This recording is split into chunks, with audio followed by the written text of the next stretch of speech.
A paz do Senhor, amados irmãos.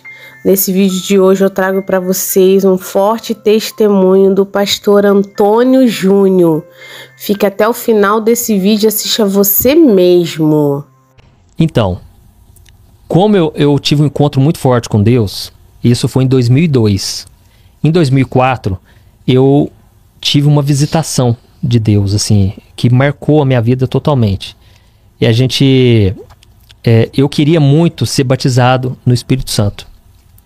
E eu queria falar em línguas, eu achava maravilhoso, eu pensava, nossa, a pessoa que ora em línguas, eu acho que ela tá mais próxima de Deus. E uma vez eu fui numa igreja, numa Assembleia de Deus, eu vi uma irmãzinha orando em línguas, no último banco, e ela chorava. Eu falei, Deus, me dá isso, eu preciso disso. E as pessoas falavam, nossa, você não ora em línguas ainda, porque você já é do fogo. Você já estava há quanto tempo? Eu já estava há 2 anos. 2 anos. De evangelho. E aí, eu já estava ali naquele fogo, e eu sempre era aquele que chamava as pessoas para ir na vigília de oração, para orar. E as pessoas pensavam, nossa, você não ora em línguas? No dia que você orar em línguas, você vai ser arrebatado, cara, desse jeito que você tá aí. E eu ficava com aquilo na cabeça, eu queria muito. Só que o tempo passava e não acontecia nada. E aí eu tomei a decisão, eu vou fazer um jejum. Eu quero me aproximar de Deus, eu quero ir o mais longe que eu puder ir, na intimidade com Deus. E aí eu fiz um jejum de 3 dias, nunca tinha feito um tão longo assim. Como foi esse jejum? Sem comer e sem beber. Não é recomendado. Nem água, nada. Não é recomendado. É preciso tomar água. Uhum. Entendeu? Para quem está nos ouvindo aí, você que quer fazer um jejum, é importante tomar água para hidratar. Uhum. Mas eu não tinha conhecimento, eu só queria aproximar de Deus. E eu ainda olhava para Moisés, por exemplo, ficou 40 dias. E nesses jejum. 3 dias você ficou sem comer, sem beber e ficou só em oração, não saía para nada? Como Outro erro. Eu tive que trabalhar. Trabalhava com meu pai, tive que atender cliente. Quando foi chegando no 3º dia, eu já estava tendo alucinação. Estava zonzo fazendo as coisas. Pra você ter noção, eu olhei um negócio marrom, eu achei que era um bacon. Eu comecei a ter alucinação. Vou ser internado, eles vão me levar para o hospital, porque... Só que eu fiz... Deus viu meu coração. E Deus, ele vai profundo, ele vê a intenção lá profunda do coração. E eu queria aproximar de Deus. E durante aquele jejum, eu tinha um amigo lá que trabalhava com meu pai, e a gente queria saber qual era o chamado de Deus para nós. E além disso, eu queria ser batizado com o Espírito Santo. Uhum. O que acontece? Nós entramos na garagem, entramos dentro do carro e nós falamos, é o seguinte, nós vamos orar até Deus falar com a gente. Enquanto Deus não responder a nossa oração, a gente não vai sair daqui. E fomos orando, quando vieram 11h30 da noite, acordamos umas 3 horas da manhã. Não tinha acontecido nada. Mas veio uma frustração. E eu pensei, não tá valendo de nada esse jejum. Eu não sei como encontrar Deus. Eu só sei de uma coisa, eu quero, mas eu não sei como fazer para ter mais de Deus na minha vida. Olha como é que Deus trabalha. A primeiro momento você pensa que não aconteceu nada. Só que na segunda-feira, isso foi domingo, na segunda-feira foi um dia muito difícil para mim. E eu estudava, eu me formei em publicidade e propaganda. Só que aquela aula eu não estava aguentando ficar lá. Mas eu vejo que aquilo foi determinante na minha vida. Porque Deus viu a intensidade com que eu busquei a Deus, assim, só que como tinha que trabalhar era muito difícil me concentrar. Olha como que são as coisas. Na segunda-feira à noite, foi um dia muito difícil. E eu estava muito frustrado, porque eu pensava, eu não consigo ser que nem esses assembleanos. Esse amigo meu era da Assembleia. Eu sempre achava ele muito assim, pentecostal, e eu queria ser daquele jeito, eu não conseguia. Porque muitas vezes eu não queria ler a Bíblia, não queria orar. Uhum. E é por isso que quando eu trago as mensagens hoje, eu sempre me coloco no lugar da pessoa. Porque Sim. o brasileiro, no geral, eles não têm costume de ler. Não gosta de ler. Não adianta ficar forçando, sabe? Você tem que ler. Não.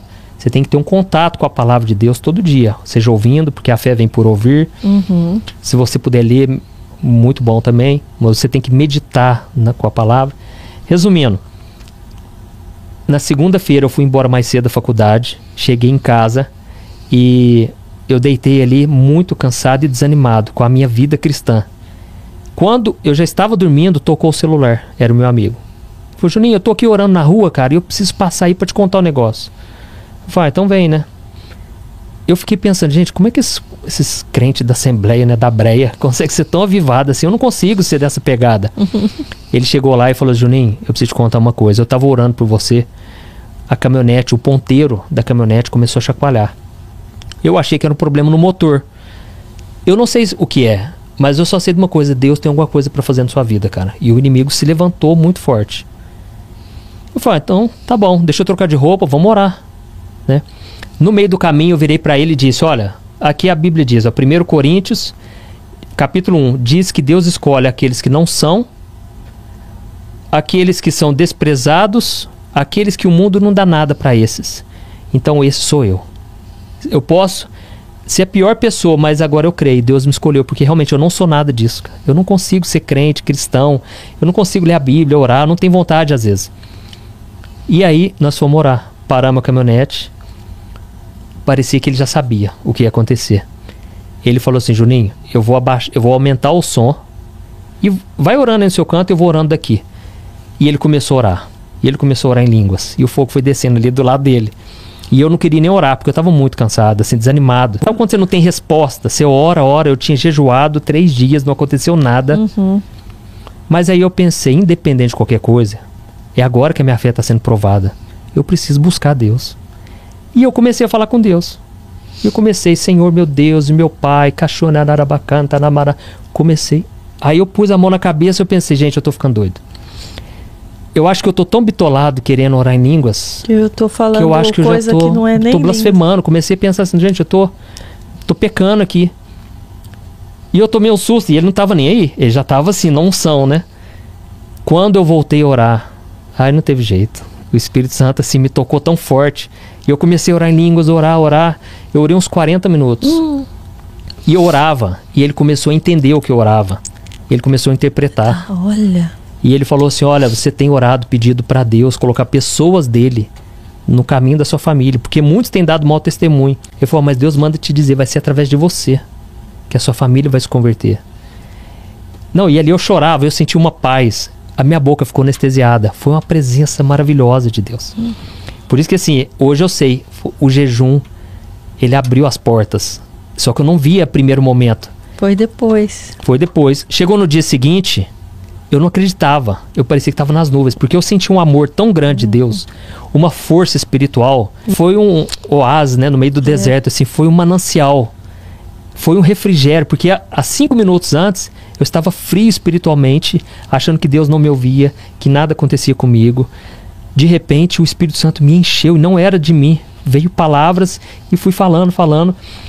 Nós fomos, pra você ter noção, nós saímos de lá, fomos comer um lanche. Fomos comer um cachorro quente. Eu olhava pro moço fazendo aquele cachorro quente. Eu senti um amor tão grande por ele. Falei, moço, deixa eu falar de Deus pra você. Eu não estava suportando mais, aguentando aquele amor. Olha como que Deus faz. Passou um dia, passou o segundo dia, passou uns 3 dias. E aí aí eu voltei para minha cidade. Eu estava morando em Franca, São Paulo. Voltei para Paraíso, a minha cidade natal. Os meus amigos me chamaram para ir no congresso do Diante do Trono, lá em Ribeirão Preto. E eu fui nesse congresso. Mas eu fui assim, porque eu estava cansado, era uma luta. Ao mesmo tempo, eu não acreditava que Deus tinha respondido minha oração. Ao mesmo tempo, uma luta que eu estava num cansaço muito grande. Eu falei, então vamos. Fomos. Na hora que nós entramos no carro, todo mundo, a gente estava umas 5 pessoas. Gente, vamos fazer uma oração para Deus falar com a gente nesse congresso? Eu falei, então vamos. Todo mundo começou a orar, mas eu pensei, eu vou deixar eles orar por mim. Eu que estou precisando de oração. Na hora que eu comecei a orar, o Espírito Santo me encheu de novo. Mas foi a sensação assim, ó, eu estava no céu. E eu orava em línguas, a sensação que dava é que eu orava em japonês, em alemão. Fui orando nas línguas que eu não conhecia, uma coisa maravilhosa. Uma visitação do Espírito Santo, assim, maravilhosa. As pessoas dentro do carro ficaram assustadas, porque eu nunca tinha orado. Eu nem tinha contado para eles que eu tinha sido batizado há 2 dias atrás, 3 dias. Só sei que eu cheguei lá em Ribeirão Preto, era 1 hora de viagem. Eu não parava de orar. Eu desci do carro, eu não tinha força. Eles tiveram que me levar, me seguraram, porque eu estava embriagado do Espírito Santo. Eu nunca tinha tido aquela experiência e me vi um medo ao mesmo tempo. Tipo assim, gente, o que vai acontecer comigo? Eu não quero parar de orar em línguas. O que Deus está preparando? Eu não sabia, era coisa muito grande. Quando nós chegamos lá, a Ludmila Ferber estava ministrando. Ali Deus já começou a falar comigo. Foi um mover de Deus naquele congresso. E nós ficamos na casa de uma irmãzinha, que era a doméstica lá da casa, do apartamento. Eu já tinha visto ela no congresso e eu pensei, gente, essa mulher é de Deus. Nossa, que mulher diferente, assim, na oração, profeta. E a gente saiu para jantar naquela noite e ela contando que ela tinha visto anjo. Deus várias vezes mostrou anjos para ela. E eu pensava, gente, quem me dera ter uma vida espiritual assim, desse jeito. E eu grudei nessa mulher, fiquei muito amigo dela. E nós fomos para cá, lá pro apartamento. E ela foi junto. E tivemos uma noite maravilhosa de oração. A gente não queria nem conversar um com o outro para não perder aquela essência, aquela presença de Deus. No dia seguinte, eu não sabia, mas a minha vida ia mudar para sempre. Por quê? Apesar de tudo que Deus já tinha feito, eu queria saber o que Ele tinha para mim. O chamado que Ele tinha para mim. E eu falei com esse amigo meu, falei, cara, hoje Deus vai falar comigo. Eu quero saber o que Ele tem para mim. Porque na minha cabeça eu achava que eu seria ministro de louvor. Como eu tinha banda, Sim. e o pessoal me pôs para cantar na igreja, eu ministrava, eu achava que era isso. Só que várias vezes eu tinha sonhado em que eu estava pregando. E era muita gente, eu nas igrejas lotadas, eu não entendia aquilo. E eu não contava para ninguém, porque eu achava que era coisa da minha cabeça, mas o meu negócio era música. Só que terminou o congresso, nós fomos de novo para esse apartamento. Dessa vez aquela irmãzinha, ela já estava lá no sofá orando. Ela estava de costa, voltada para dentro do sofá. E ela orava em línguas de um jeito que eu pensava, gente, como é que existe pessoas desse jeito na Terra? Pessoas que são tão de Deus assim. E eu fiquei olhando ela e todo mundo lá rindo e curtindo. A gente foi fazer uma pizza, né? Tinha 8 pessoas na casa. Quando vê, essa mulher começa a falar com autoridade. Ela estava até então orando em línguas sozinha. De repente, ela falou assim, eis que trago 8 anjos nesse lugar. Na hora eu falei, gente, vem cá. O pessoal parou o que estava fazendo. Eu contei, tinha 8 pessoas. E aí Deus começou a falar com cada um ali, de forma íntima. Eu só via as pessoas chorando ali e dobrando ali o joelho e chorando. Eu fiquei no meu canto, porque eu pensei, eu não posso pedir mais nada para Deus. O que Deus já fez comigo. Deus me batizou no Espírito Santo há 3 dias atrás. Quem sou eu para pedir alguma coisa para Deus? E fiquei no meu canto. Eu só vi o povo chorando e Deus falando assim, ó. Mas foi uma coisa única, porque a Bíblia diz, Deus diz, né, que a intimidade dele é para aqueles que o temem. Não é para qualquer um. Deus não se revela para qualquer pessoa, porque Deus é santo. Ele não lança pérola aos porcos, sabe? Pessoas que não querem compromisso. E quem estava ali era gente que queria mesmo a glória de Deus. Quando terminou todo mundo ali, eu pensei, agora acabou, né? Eu não quero nem tocar nesse assunto, porque eu não quero mais nada. Chega, Deus já fez muito, eu não sou digno. Foi exatamente o que aconteceu com Pedro, quando Jesus mandou eles lançar a rede. E eles pegaram tanto peixe que as redes estavam quase furando. E Pedro se prostrou diante de Jesus e falou, Jesus, tem misericórdia de mim, eu não sou digno. Eu sou miserável pecador. É o sentimento que eu estava ali na hora. Aquela mulher falou assim, ó, meu filho. Aí eu pensei, acho que não é eu não é possível, né? Meu filho. Na hora meu coração queimou. De repente ela falou assim, meu filho, é contigo mesmo. Nossa, não precisava falar mais nada. Ali eu já comecei a chorar. Falei, Deus, eu não mereço. Misericórdia, eu não consigo. Eu não sou digno. E essa mulher começou a falar, meu filho, eu te tirei das trevas. Eu te dei livramento, eu te tirei do mundo. E eu tenho uma obra para você. E você me perguntou qual era o seu chamado. Eu te chamo de hoje de pastor. E você vai arrebatar muitas vidas para mim. Você vai gerar muitas vidas para mim com dores de parto. Você vai trazer cada uma delas. E nesse momento, um anjo coloca uma coroa na sua cabeça. Eu já tinha visto algumas coisas, mas o que eu vi naquela hora é algo que você não pode nem contar para qualquer pessoa, porque a pessoa não acredita. Mas eu vi um anjo prateado na minha frente. E ele tinha o rosto mais lindo de todos. Parecia um manequim de roupa, assim, sabe? Não tinha cabelo. Um nariz perfeito. Uma boca muito grande, os olhos grandes. Ele olhava para mim e mexia a cabeça. E ele estava rindo. Só que eu olhava na boca dele, estava séria. Era a glória de Deus, era tão forte. E ele colocou essa coroa. E eu não... Aí quando eu olhei para cima, assim, eu olhei para a mulher... Eu já não vi mais ele. E essa mulher começou a falar comigo, Deus começou a falar comigo, na intimidade assim. E ele falou assim, olha, se prepare, porque a batalha vai ser grande. Mas eu vou estar contigo no fogo, você vai passar pela água, nada vai acontecer. E no tempo certo vai se cumprir. Olha, eu dormi naquela noite, eu sonhei que eu estava orando em línguas. Foi uma coisa tão tremenda, só para você ter noção.